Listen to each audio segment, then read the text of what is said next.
हरे कृष्णा कृष्णा कृष्णा हरे हरे, हरे राम राम राम हरे हरे। श्रील प्रभुपाद की जय। Important question है कि कोई घर का सदस्य है और गलत रास्ते पे चल रहा है, कई बार समझाने के बाद भी सुधरने को तैयार नहीं, सुनने को तैयार नहीं, तो उसके साथ कैसा व्यवहार करें। जैसे घर में कई लोग हैं गलत रास्ते आने के, कोई शराब पीने लगा, जुआ सट्टे में लग गया, अन्य किसी नशे का आदी हो गया, खुद दुखी है, व्यभिचार में लग गया, दुखी है, तो उसके दुख के कारण जो उनसे प्रेम करने वाले हैं वे भी दुखी रहते हैं, उसकी फिक्र करते हैं, उसे खुश देखना चाहते हैं। तो क्या करें, समझाने के बाद भी नहीं समझता। तो एक चीज तो हमें समझ लेनी चाहिए कि हम सभी को नहीं बदल सकते हैं। कुछ लोग हैं जो हमसे बड़े हैं, जैसे माता पिता हैं, हमारे टीचर हैं, उनमें भी हो सकती है कुछ कमियां, लेकिन हमें उन्हें सुधारने का प्रयास नहीं करना चाहिए। मैंने अपने प्रचार के समय अनुभव किया है, कभी कभी माता पिता बड़े खुशी खुशी बच्चों को मंदिर लेकर आते हैं, उनको चाहते हैं कि बच्चे भक्ति करें, और वही बच्चे जब भक्ति में गंभीर बन जाते हैं, ज़्यादा गंभीर बन जाते हैं, तो माता पिता फिर घबरा जाते हैं बोलते हैं भक्ति करनी है अपने को, पर इतनी भक्ति नहीं करनी है तो फिर माता पिता कई बार शत्रु बन जाते हैं। एक स्टूडेंट था, आईपॉड में लेक्चर सुनता था, प्रभुपाद जी के लेक्चर, भक्तों के लेक्चर, तो पिताजी ही मंदिर लेकर आए थे और बाद में पिताजी ने उसका आईपॉड को तोड़ दिया। ये बहुत पुरानी बात है, 15 साल पुरानी बात है, आईफोन का उस समय आईपॉड आता था। फिर उन्होंने भक्तों की निंदा उन्होंने प्रारंभ कर दी। कभी कभी बच्चे आते हैं भक्ति में और वे अपने माता पिता को लेकर आते हैं, यानी बच्चे बड़े सौभाग्यवान होते हैं, उनकी अभिरुचि होती है और माता पिता की कोई रुचि नहीं होती। लेकिन जब देखते हैं कि अरे बच्चा मंदिर जा रहा है, माला जप रहा है, पहले से बहुत खुश रहने लगा है, तो जो अच्छे संस्कार के माता पिता हैं तो वे सोचते हैं कि चलो हम भी चलते हैं मंदिर। यानी माता पिता बच्चों की खुशी के लिए, बच्चों से प्रेम के कारण वे भी भक्त बन जाते हैं। तो अजीब दुनिया है ये, अलग अलग लोगों का अलग अलग व्यवहार है। तो बड़े लोग भी गलतियां करते हैं, लेकिन हमें समझना चाहिए कि ये हमारा अधिकार क्षेत्र नहीं है उन्हें सुधारने का। फिर दूसरे प्रकार के संबंध है, पति पत्नी के बीच का संबंध है, तो यहाँ पे सतत संघर्ष चलता है क्यों? क्योंकि अपेक्षाएं होती हैं, हर व्यक्ति दूसरे को बदलने में लगा हुआ है। क्यों ऐसा? अहंकार के कारण। ठीक है, कोई हो सकता है कि गलत रास्ते पे चल रहा है, लेकिन हमें समझना चाहिए कि वो भी एक इंडिविजुअल पर्सन है, वो एक इंडिविजुअल सोल है, वो अपने संस्कार को लेकर आया है। जैसे श्रील प्रभुपाद चाहते थे कि वे अपनी धर्म पत्नी को भक्त बनाएं, श्रील प्रभुपाद ने पूरी दुनिया को भक्त बनाया अपने घर वालों को भक्त नहीं बना सके। तो हम चाहते हैं, लेकिन यह आवश्यक नहीं कि वो पूरा भी हो। तो जब हमारे अपेक्षाएं पूरी नहीं होती हैं तो दुख मिलता है। तो कहते हैं अजनबी और अपरिचित व्यक्ति से हमें दुख नहीं मिलता। हमारे जीवन में जो भी दुख है वो सब परिचित लोग हैं, हमारे अपने ही संबंधी हैं, उनसे ही हमें दुख मिला है और दुख मिल रहा है अभी भी। क्यों मिल रहा है? अहंकार के कारण। तो हमें समझना चाहिए कि हम हेल्प कर सकते हैं, यदि वो हेल्प लेने के लिए रेडी हैं, हम इनको चेंज नहीं कर सकते हैं। सिद्धार्थ के पिता क्या नाम था? सुयोधन। हाँ, वे चाहते थे कि उनका पुत्र सन्यासी ना बने, सम्राट बने, लेकिन उन्हें सन्यासी बनना था। तो यद्यपि उन्होंने कितने प्रकार के आयोजन किए कि इसके मन में वैराग्य उत्पन्न न हो, लेकिन वे ऐसा नहीं कर पाए, सन्यासी बने। तो पति पत्नी का जो संबंध है ये अपेक्षाओं से भरा हुआ संबंध है, जिसके कारण कई प्रकार के दुख, कलह और पीड़ा के अतिरिक्त और कुछ नहीं मिलता। तो बेहतर है कि उसे भी एक पर्सन के रूप में स्वीकार किया जाए, और हमारे कर्मों के कारण कोई पत्नी बनकर आई है, कोई पति बनकर आया है, ठीक है, जैसे हमारे कर्म थे उसके अनुसार हमें मिले हैं, हमें नहीं बीज बोए हैं फसल हमें ही काटनी है, तो अब हंस के काटें चाहे रो के काटें। हाँ, कहते हैं if you don't like something change it, and if you cannot change it then change the way you think about it. कुछ ना कुछ तो चेंज करना है अपने को, या तो यदि हमारा इन्फ्लुएंस इतना है, हमारा प्रेम इतना है और सामने वाला भी इतना बुद्धिमान है तो बदल जाता है व्यक्ति। लेकिन कभी कभी बेस्ट से बेस्ट एफर्ट लगाने के बाद भी लोग नहीं बदलते हैं, कितना भी प्रयास करें। तो क्या करें फिर? Then change the way you think about them. ठीक है, वे नहीं बदल सकते हैं, अपने प्रारब्ध लेकर आए हैं। मेरे पास तो कई ऐसे लोगों के मेल, फोन भी आते हैं, मैसेज भी आते हैं कि वे नहीं चाहते हैं कि उनका पति ड्रिंक करे, लेकिन ड्रिंक करता है, इतना ड्रिंक करता है कि उसको खोजने जाना पड़ता है घर से कि कहाँ है आज पिताजी। पता चलता है कहीं बाजार में गिरे हुए हैं, कहीं किसी नाले के पास। लाखों करोड़ों की संपत्ति है, लेकिन ये स्थिति है। और भगवान की कृपा है तो पत्नी भक्त बन गई है, बच्चे भक्त बन गए हैं, उन्हें भी प्रयास कर रहा हूँ कि वो भक्त बनाऊं। माला भी दी है, लेकिन कभी कभी करते हैं 1 महीना 2 महीना संकल्प, फिर फिसल जाते हैं, पर खैर कोई बात नहीं। तीसरा संबंध है हमारा अपने शिष्यों से, अपने पुत्र और पुत्रियों से, यानी माता पिता का अपने आश्रितों। अब इनके बीच जो संबंध है, तो इस संबंध में व्यक्ति के हृदय में स्नेह होता है, प्रेम होता है। तो व्यक्ति चाहता है कि मेरी जो संतान है वो गलत दिशा में ना जाए, तो उसके हृदय में एक धैर्य होता है। तो धैर्य के कारण और प्रेम के कारण कभी कभी बच्चे बदल जाते हैं और कभी कभी नहीं बदल पाते हैं। ऋषभ देव का एक प्रसंग है श्रीमद् भागवतम में, वे कहते हैं कि गुरु को चाहिए, उस श्लोक का अनुवाद में पढ़ रहा हूं, गुरु एवं माता पिता को चाहिए कि वे अपने संतान एवं शिष्यों को सदैव सद उपदेश देते ही रहें। भले उनकी वे बात न माने, फिर भी उन्हें चाहिए कि वे देते ही रहें, बिना क्रुद्ध हुए, बिना उकताए हुए मन से। उन माता पिता और गुरुजनों को अपने बच्चों और शिष्यों को सदुपदेश देते ही रहना चाहिए। लेकिन हम ऐसा नहीं करते हैं बाहर के लोगों के साथ, क्योंकि हम अपमानित महसूस करते हैं। यदि मानो मैंने ओम प्रकाश जी को बोला कि कल से आप 4 माला जप कीजिए और नहीं करते हैं, तो मैं एक तरह से इंसल्ट फील करता हूं, क्योंकि मेरा एक ईगो है। लेकिन जब छोटे बच्चे हैं, छोटे बच्चे हमें मान लेना चाहिए कि छोटे बच्चे हमें नहीं फॉलो करने वाले हैं। केवल और केवल उनको हम प्रेम से थोड़ा मोटिवेट कर सकते हैं, इंस्पायर कर सकते हैं, अच्छा एग्जाम्पल सेट कर सकते हैं, बाकी हम भगवान के ऊपर छोड़ देते हैं। तो बच्चों के प्रति सतत एक सद्भावना होनी चाहिए, पॉजिटिव एटीट्यूड रखना चाहिए बच्चों के लिए।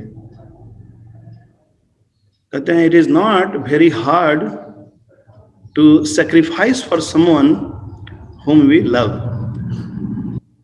किसी के लिए त्याग करना उतना कठिन नहीं होता है जब हम उससे प्रेम करते हैं। श्रील प्रभुपाद अमेरिका में जाकर उन लोगों से प्रेम किया प्रभुपाद जी ने, यही कारण था कि वे लोग बदल सके, क्योंकि वे सभी लोग ड्रग एडिक्ट्स थे और भी कई प्रकार के व्यसन में लिप्त थे, लगभग हर प्रकार के ही गलत कार्य करते थे। लेकिन प्रभुपाद जी बहुत उन्होंने धैर्य का परिचय दिया, और उस प्रेम के कारण वे सब बदल गए। तो एकमात्र प्रेम ही वह साधन है जिसके आधार पर हम यह आशा कर सकते हैं कि व्यक्ति कुछ बदल सकता है। पर फिर भी मैं बोल रहा हूं ये कोई जरूरी नहीं है कि हम किसी से प्रेम करते हैं तो सामने वाला व्यक्ति बदल ही जाए, क्योंकि उसके भी अपने प्रारब्ध होते हैं।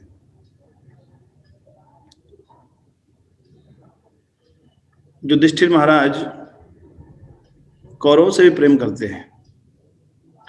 युधिष्ठिर महाराज धर्मराज हैं।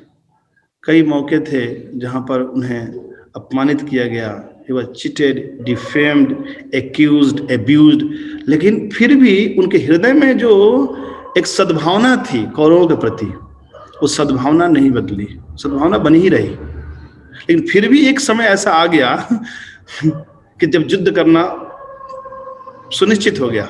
इसलिए कहते हैं even nicest persons have their own limits of tolerance. अच्छे लोगों की भी सहन करने की एक सीमा होती है। आप उस सीमा के यदि आप पार चले जाओगे तो फिर भगवान ने क्या कहा, फिर युद्ध होगा।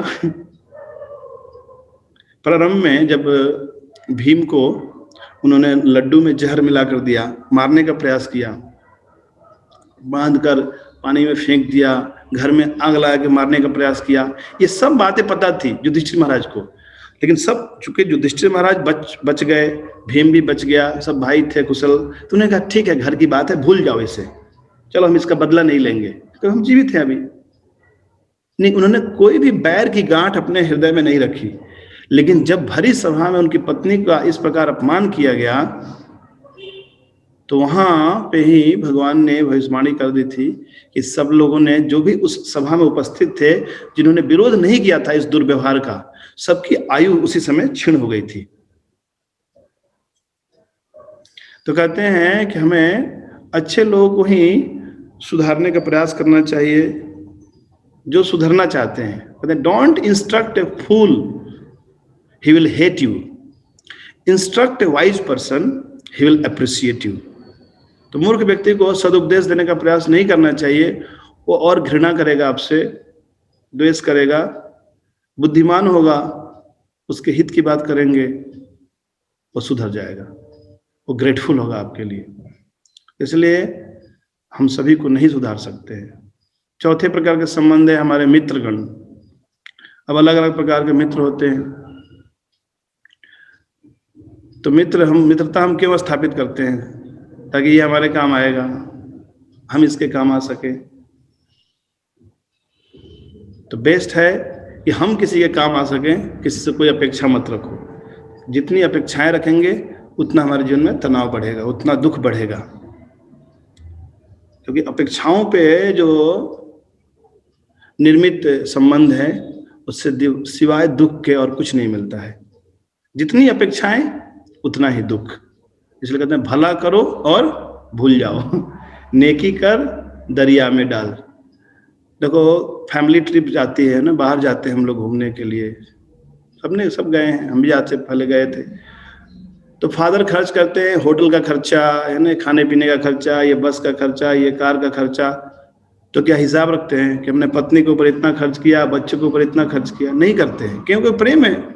जरूरत क्या है हिसाब करके रखने की? या तो नहीं बोलते कि देखो तुम्हारे लिए इतना बिल आया है, तुम्हारा इतना बिल आया है। लेकिन लोग जब कहीं सेवा करते हैं या फिर अपेक्षाएं करते हैं और लोगों से कहते फिरते हैं कि देखो मैंने मंदिर में प्रसादम स्पॉन्सर किया, मैंने ये स्पॉन्सर किया, मैंने वो किया, ये क्या है? ये भगवान से प्रेम की कमी इससे झलक रही है। प्रेम के अभाव के कारण व्यक्ति ऐसा करता है। तो जिस प्रकार हम घर में खर्च करते हैं तो हम कभी ढिढोरा नहीं पीटते, उसी प्रकार हमें भगवान की सेवा या मित्र की मदद कर दें, हमें ढिढोरा नहीं पीटना चाहिए। यदि ढिढोरा पीट रहा है मतलब है उसका भाई अभी समझा नहीं हो सेवा की भावना, सेवा क्या होती है। तो फिर हम ढिढोरा पीटते हैं, यानी कि हम अपेक्षाएं रखते हैं कि हमने इनके लिए इतना किया है, इतना किया, इतना किया, ये भी हमारे लिए करें बदले में। तो बदले में करें तो दुख तो प्राप्त होगा। तो मैं इसको समराइज कर रहा हूं कि हम सभी को नहीं बदल सकते हैं। हाँ, यदि कोई व्यक्ति हमारे प्रेम के कारण हमसे इंस्पायर हो रहा है, सुधरना चाहता है, बुद्धिमान है, उसे भी पता है किसमें मेरा हित है, तो हम उसकी सहायता कर सकते हैं बस, और भगवान से प्रे कर सकते हैं। लेकिन हम किसी को नहीं बदल सकते। एक अन्य छोटा सा प्रश्न है कि क्या पापी जो लोग हैं उनके साथ रहना भी पाप है? नहीं, ऐसा नहीं है। पर हाँ, पापियों के साथ रहकर पापपूर्ण आचरण करना, उनके भावों को स्वीकार करना, यानी जिन चीज़ों को वे पसंद करते हैं उनकी हाँ में हाँ मिलाना, तो इस प्रकार से हम धीरे धीरे उससे प्रभावित हो सकते हैं। इसलिए हमें सलाह दी जाती है कि हम ऐसे लोगों के साथ जब हम रहते हैं तो हम सावधान रहें। सामान्य शिक्षा है कि पाप से घृणा करो और पापी से नहीं, लेकिन भक्तों की शिक्षा क्या है? पाप से घृणा करो और पापी से प्रेम करो। क्योंकि हम समझने का प्रयास करें कि कोई भी व्यक्ति पाप कर्म क्यों करता है। वो दुखी है, अज्ञानी है। तो जब हम उसके पाप के कारणों पे विचार करते हैं कि आखिर क्यों कर रहा है वो, तो फिर हमारे हृदय में उसके प्रति हेटफुल एटीट्यूड नहीं आता है। हम उसके प्रति घृणा से नहीं भरते, बल्कि हम करुणा से भर जाते हैं कि चलो कुछ इसकी मदद कर दें। पहले ही संघर्ष कर रहा है बेचारा, पहले ही दुखी है, क्योंकि दुखी व्यक्ति ही पाप कर्म करता है सामान्यतः। यद्यपि प्रतीत होता है ऐसा, करे देखो ये सुखी व्यक्ति है। अभी मैं जब वृंदावन से आ रहा था, फर्स्ट क्लास एसी में टिकट करवा दिया था किसी भक्त ने। अब मैंने सोचा कि ठीक है, अच्छा हमारी मतलब रेस्ट हो जाएगा, चैंटिंग हो जाएगी। लेकिन सामने वाला जो था वो शराब में धुत और चाय बिखेरा हुआ है यहाँ वहाँ, और गुटखा भी है पास में, सीट पे फैलाया हुआ है। मैंने कहा तो अभी ट्रेन आगरा से चलना प्रारंभ की है, अभी तो ये स्टेशन है भरतपुर, अभी जस्ट भरतपुर इसका सेकंड स्टॉप है, अभी इतनी ट्रेन गंदी हो गई। चलो मैंने कहा कोई बात नहीं, अब सोने का समय, सो जाता हूं मैं। अब वो क्या फोन पे बातें करने लगा, वो बड़बड़ाने लगा, वो देखो तो दुख है। ये भौतिक जगत यानी कि दुख खाल है हम। तो आप कितना भी अच्छा अरेंजमेंट क्यों ना कर लो, आपको सफर करना ही है। फिर ऊपर से कुछ बोल रहा है कि आप कहाँ से आए। मैंने कहा कि अभी सो जाता हूँ मैं, कल बात करूंगा मैं आपसे। मैं पूरे नशे में, वो गंध भी आ रही है, लेकिन कुछ कर भी नहीं सकते हैं, अभी कहीं जा भी नहीं सकते। मैंने ओढ़कर सो गया। मैं सुबह उठा, मैं देखता हूँ कि ये 3:30 बजे खा रहा है बैठ के रोटी सब्जी और पता नहीं क्या खोल के। मैंने कहा क्या जीवन है इसका, कितना दुखी व्यक्ति है। कब खाना चाहिए, कब सोना चाहिए, कैसे बातचीत करनी चाहिए, कुछ ज्ञान नहीं है। पैसा है लेकिन कोई कुछ नहीं है उसके पास। ऊपर से मैंने कहा ये उसका जो ये छिल गया है, वहां से खून भी निकल रहा था। मैंने कहा ये कैसे हो गया, थोड़ी मन में मेरी दया आई, पूछ लूं। बोला वो एक्सेलरेटर पे, एस्केलेटर उस पर चढ़ते समय में गिर गया। तो भाई नशे में है तो गिरेगा ही। तो हम मदद नहीं कर सकते हर किसी की। हाँ, तो मैं प्रश्न ले रहा था कि पाप से घृणा करो, पापी से प्रेम करो, है ना। साथ ही साथ हमें समझना चाहिए इनहेरेंटली हर व्यक्ति अच्छा है, क्योंकि सब लोग भगवान के अंश हैं, भगवान के पुत्र और पुत्रियां हैं। अभी अपने कर्मों के कारण सब संघर्ष कर रहे हैं। क्योंकि भगवान सभी से प्रेम करते हैं, तो चलो हम भी भगवान के भक्त बनने का प्रयास कर रहे हैं, हम भी प्रेम करते हैं उनसे। लेकिन प्रेम करने का अर्थ ये नहीं कि हम उनके साथ बैठकर खाएं पिएं और वो जैसा करते हैं वैसा हम करें। प्रेम करने का अर्थ है उनको दूर रखें हम, उनको प्रणाम करें, बस। ज़्यादा उनसे हमें कोई मेलजोल नहीं बढ़ाना है। ठीक है, कहते हैं we mature with damage not with years. जितना हम जीवन में खुद अनुभव करेंगे, जितना डैमेज होंगे, उतना हम ग्रो करेंगे, उतना हम सीखेंगे, बड़े होंगे, परिपक्व होंगे। केवल उम्र बिताने से व्यक्ति बड़ा नहीं होता है। श्रील प्रभुपाद की जय।